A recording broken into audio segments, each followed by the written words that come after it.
আসসালামু আলাইকুম ভিউয়ার্স। আজকে দেখাবো আপনাদেরকে একটি ব্লেন্ডার মেশিন কীভাবে মেরামত করা হয়। মেশিনটি চলা অবস্থায় হঠাৎ করে ভিতরে ফায়ার করে বন্ধ হয়ে যায়। এখন এটি আমি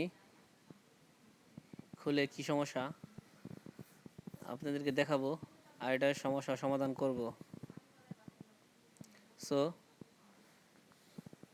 আপনাদের কাছে যদি এরকম ব্লেন্ডার মেশিন থাকে বা কোনো সমস্যা হয়ে যায়, নিজেরা খুলে না ঠিক করতে পারলে যে কোনো সার্ভিসিং এর দোকানে নিয়ে আসুন, যে কোনো সমস্যা এটা মেরামত করা যাবে। সো কীভাবে এটা মেরামত করলাম আপনারা দেখতে থাকুন সম্পূর্ণটা ভিডিওর মাধ্যমে।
সম্মানিত ভিউয়ার্স, দেখুন কীভাবে খুলে ফেললাম কয়েলটা।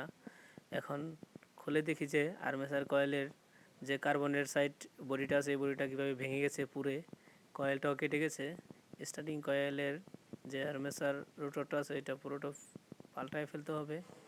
রানিং কয়েল ঠিক আছে, যে স্টার্টিং কয়েলের আর্মেচারের বডি ভেঙে গেছে, এখন এটা চেঞ্জ করে নতুন লাগাতে হবে। এখন এই মডেলের আর্মেচার কয়েল আমি ঢাকা থেকে এনে লাগিয়ে মেশিনটা ওকে করে ফেলবো। আপনাদের যদি এরকম মেশিন থাকে যে কোনো সমস্যার সমাধান করতে পারবেন সার্ভিস সেন্টারে নিয়ে। আপনাদের কাছে ভিডিওটা কেমন লাগলো কমেন্ট করো, লাইক দিয়ে আমার সাথে থাকুন।